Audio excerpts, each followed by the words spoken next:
It's Monday, June 3rd. I'm Tre'vell Anderson. And I'm Josie Duffy Rice, and this is What a Day, the pod that's giving the singer Adele an Ally Award. Yes, Adele told an anti-pride heckler at her concert over the weekend to not, quote, be so fucking ridiculous. And I'd just like to remind everyone this Pride season, we're here, we're queer, and we got bricks, y'all, okay? Don't be so fucking ridiculous is my quote of the year.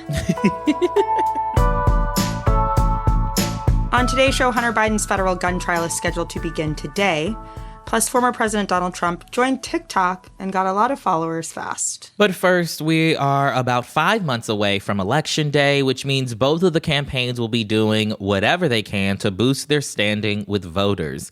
And one of the ways campaigns traditionally try to do this is with celebrity endorsements. Later this month, President Joe Biden is set to host a fundraiser here in LA with Julia Roberts, George Clooney, and former President Barack Obama. Last week, we saw Robert De Niro heckling Trump supporters outside of the Manhattan courtroom where the former president was eventually convicted of covering up payments to adult film star Stormy Daniels to avoid damaging his 2016 campaign. But we've also seen Biden losing support from celebrities who backed him the last time around. Rapper Cardi B told Rolling Stone she wouldn't be voting for anyone this election cycle. She had endorsed Biden in 2020, but says she feels like people got betrayed. And then The Rock also said he won't endorse Biden again this year. Now, I'm not clear who exactly is getting their political behavior from Belle Calise and Dwayne Johnson, but these people have changed their minds, okay? They're no longer endorsing. And then on the other side of the aisle, a few weeks ago, we saw model Amber Rose endorse Trump in a photo on Instagram.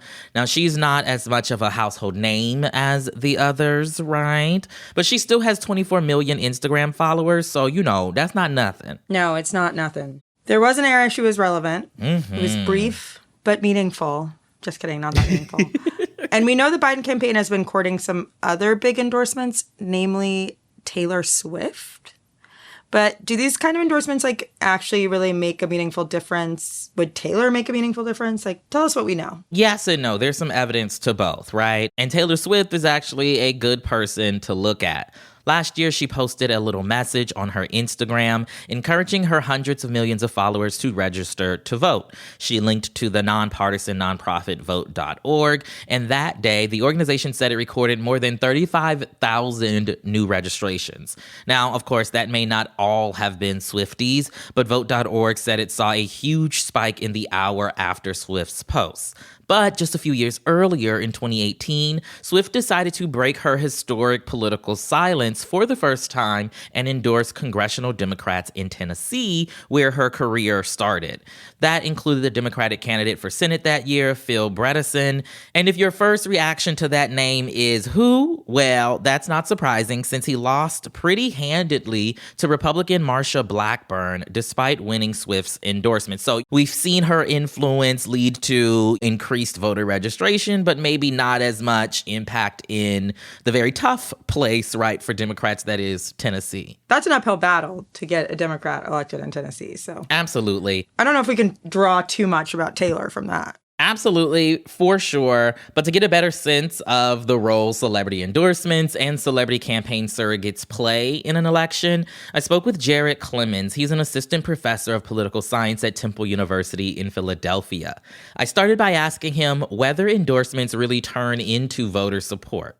Endorsements really only matter at the margins. It's really the people that are kind of on the fence about participating, maybe heard something about this politics stuff, but by and large, they're kind of not really that politically active, not really into that type of thing. The endorsements are something that elected officials or candidates want because they want to use that and put it on ads or run it in newspapers or so on and so forth. But there's not a lot of evidence that it really is decisive. But it's one of those things no one wants to find out how decisive it might be. So everyone seeks them out. So it's one of those things we don't know for sure, but I don't want to be the person to find out. But I personally don't think, especially for people who have generally voted for one side or the other, if Taylor Swift or Beyonce says they're going to vote for this candidate, it's really not going to make that big of a difference in the grand scheme of things, I think. I love that you bring up Taylor Swift and Beyonce, right? Because we're also in this moment where I feel like we are seeing on social media and whatnot, John Q. Public wanting more of our celebrities to speak out, right, about these, social and political issues, right? Waving my hand wildly at everything that's going on. And so we do hear folks saying that. But then I also hear you saying that the data doesn't show, right, that any of them necessarily speaking up changes voter behavior. Is that right? Yeah, exactly. So think about someone like Taylor Swift, just to use her as an example. Like, her fan base is typically going to be comfortably middle class, predominantly white. People who are going to more likely already be inclined to vote, they're going to be aware of the candidates. They're going to know what's at stake. So, like, you're not going to need to convince them. The people you really are trying to hope to sway are maybe people who are deciding not between two candidates, but between participating at all versus not. And so I think that's really what we should be thinking about in terms of endorsements. Like, nobody's deciding between Joe Biden and Donald Trump. Like, that's pretty settled. Now, the wild card is, what do we do with third-party candidates? So I live in Pennsylvania, for instance, which is the margins from all indications are going to be very, very thin. And so either candidate is going to need every vote they can possibly get to win the state. And so if you have a candidate, let's say like RFK Jr., or if Jill Stein is able to qualify for the ballot, could they potentially siphon off enough voters from one of the two candidates that maybe receives an outside endorsement from some candidate saying, hey, like, forget Democrats and Republicans, consider RFK Jr. That might potentially sway somebody who might look at one of these other candidates and be like, oh, okay, maybe they're not like these other two, so maybe I'll just give them my vote, to feel like they have some sway. But I think that's really where we should be looking. So what I'm also hearing is that, Amber Rose saying that she's going to vote for Donald Trump, maybe not as revolutionary of a endorsement, but I do want to ask about, we have seen in this moment, particularly, I'm black, you black, we've seen a number of notable black folks say what I would say are foolish things publicly that could look like an endorsement of Donald Trump.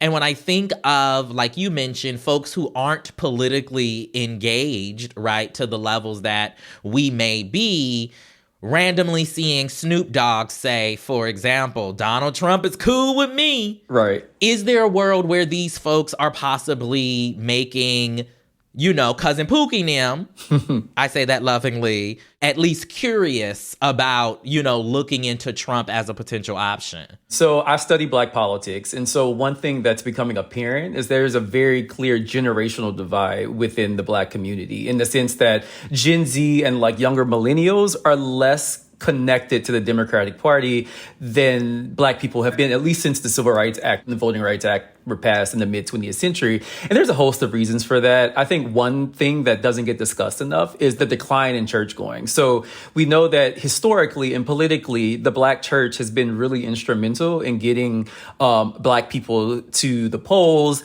to develop political sensibilities, and to advance political knowledge. But people are not really going to church as much. So you're losing that institutional setting that has typically kept Black people tethered to the Democratic Party. So a lot of younger people, especially younger Black people, are they don't really have that same relationship with the Democratic Party. And so I'm a professor, so I teach a lot of young Gen Zers. And even when we talk about Obama, like, they don't have that same feeling of, oh, Obama, that, people like the millennials or even Gen Xers had. And so even people like Obama, who are often thrown out or put forth as a person or a figure that could potentially convince younger voters, younger Black voters, to support the Democratic Party, aren't really as efficacious because they're not seeing those figures in the same way that we are. And so I also don't think that seeing Amber Rose or some other rapper saying that, oh, maybe you should, give Trump another look, I don't think that's really gonna make much of a difference either. I think the thing that would be most likely to happen among younger Black voters especially is either a third party vote or not participating at all. I would say that's something to also look out for. We don't really have these same institutional mechanisms to give people information pretty much. Yeah, and you already mentioned this a little bit. We know that Biden has been struggling to court younger voters overall. There's another poll out here from NPR that showed Biden and Trump virtually tied right now with voters under 45. A Pew Research poll found out that about a third of voters under 30 are getting their news from TikTok, which makes me itch. But I note all of this to ask, is TikTok going to be this massive tool that we end up seeing used more and more? I know they be inviting TikTok influencers to the White House now and stuff. What's your estimation in that regard? So that's tricky because this is something that I don't think the Biden administration has figured out. Because on one hand, so you remember when we were kind of growing up and developing our political sensibilities, there was Rock the Vote and these other kind of high profile voter registration drives. We don't really see that as much anymore. And really the reason is for that is because a lot of these big campaigns have really moved towards micro targeting. So it's less about trying to reach people generally and more so about using the new technologies to identify certain aspects of our behavior that might make us more inclined to support one candidate over the other. So we're collecting all this data on people to target them with ads, with messaging, and so on and so forth. But if you remember, the Biden administration has also supported a ban on TikTok. And part of the reason they've supported that ban is because they argue that it's a national security issue. But really what's at play is that the Biden administration was really surprised by how much younger voters supported Palestine and how much they did not support what the United States was doing with Israel. So on one hand, they need TikTok to reach out to these younger voters, like you said, who get their news from this application, who go to TikTok to develop their political sensibilities. But by the same token, they don't actually want them to see the images that are souring these younger people on the Biden administration. So they're kind of caught between a rock and a hard place. And I don't think they've really ironed out how to use the technology for their advantage. And I mean, time is ticking. There's only 5-6 months until the election. And so whether or not they're going to figure out how to, let's say, accomplish that through the technology is kind of an open question. That was my conversation with Jared Clemons, assistant professor of political science at Temple University in Philadelphia. And for more on this topic, check out the latest episode of Inside 2024. John Legend joined Jon Favreau to talk about the impact of celebrity endorsements, his political origins, and why a second Trump presidency would be a disaster. Sign up for Friends of the Pod on Apple Podcasts or learn more about our community at crooked.com/friends. That is the latest for now. We'll get to some headlines in a moment. But if you like our show, make sure to subscribe and share with your friends. We will be back after some ads.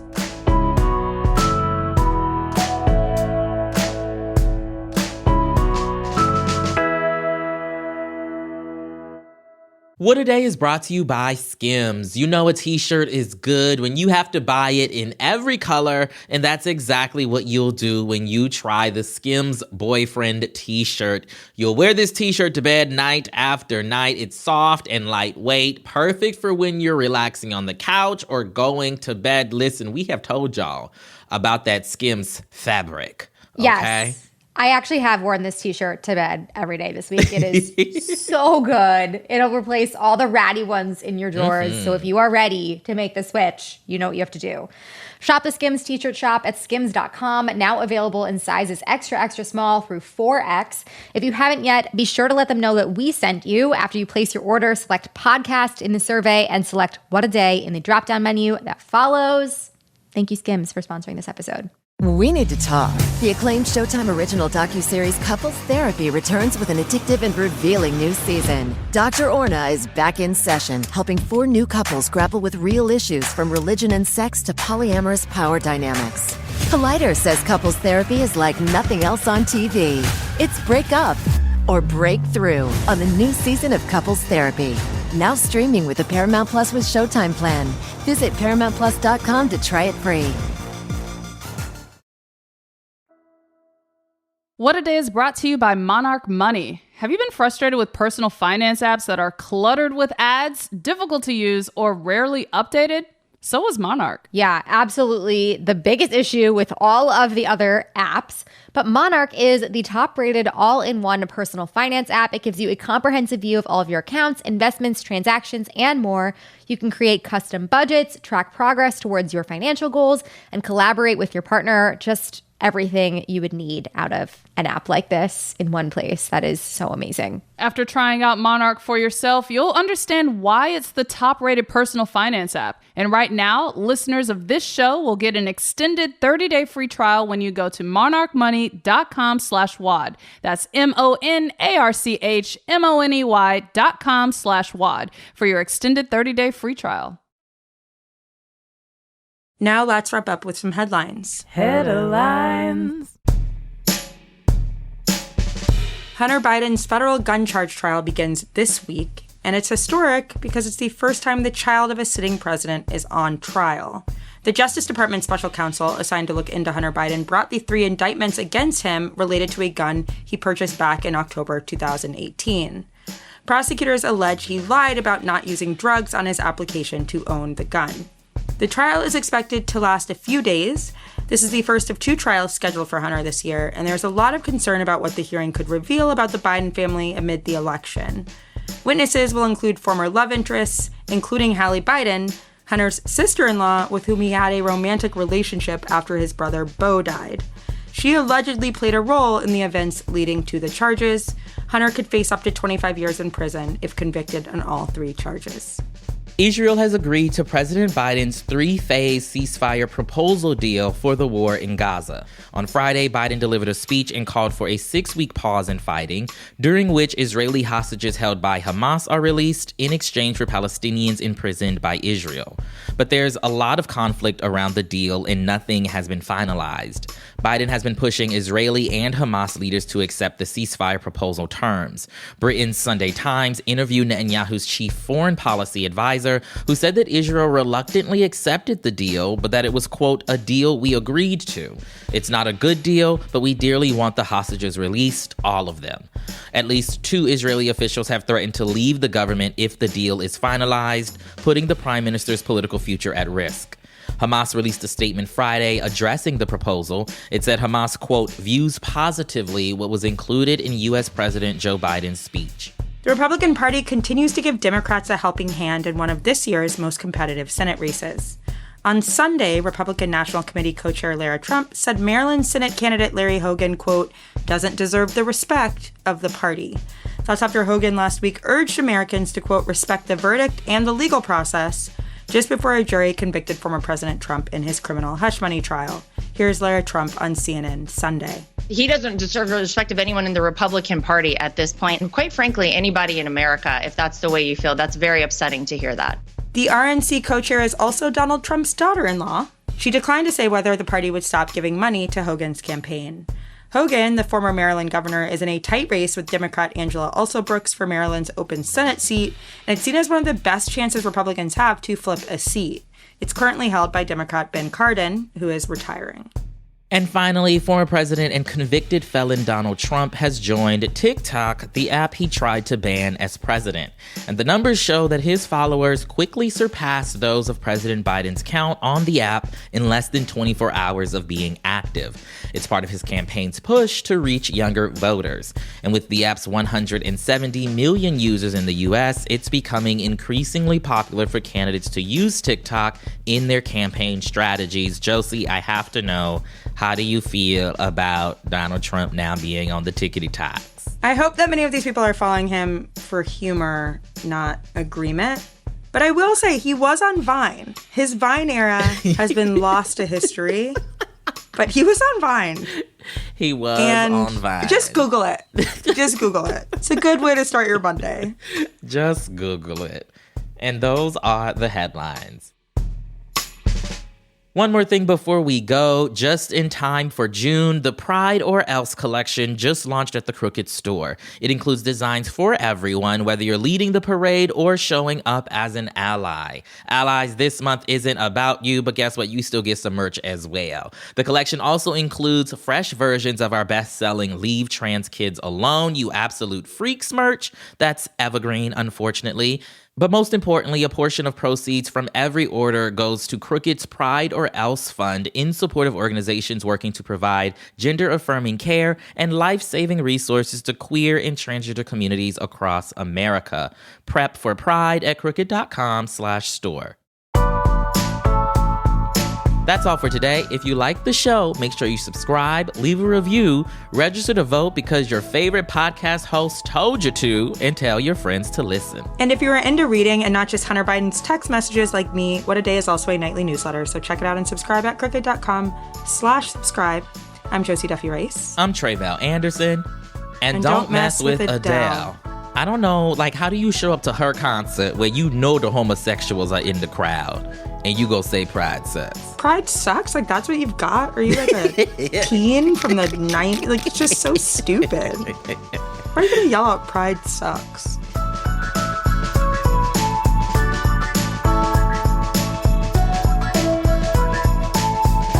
What a Day is a production of Crooked Media. It's recorded and mixed by Bill Lance. Our associate producers are Raven Yamamoto and Natalie Bettendorf. We had production help today from Michelle Alloy, Greg Walters, and Julia Clare. Our showrunner is Erica Morrison, and our executive producer is Adrian Hill. Our theme music is by Colin Gilliard and Kashaka.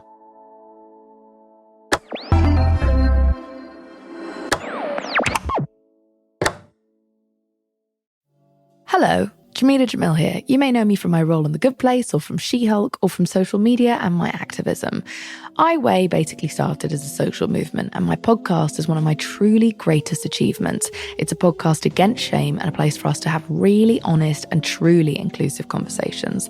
I love connecting with people. I love learning. I have a lot to learn, and I'm inviting you along with me. On I Weigh with Jamila Jamil, I have friends, activists, specialists, and absolute heroes join me to teach me from their experience and expertise. People like Conan O'Brien, Jane Fonda, Roxane Gay, Reese Witherspoon, Nicole Byer, Alok, Kelly Rowland, and more.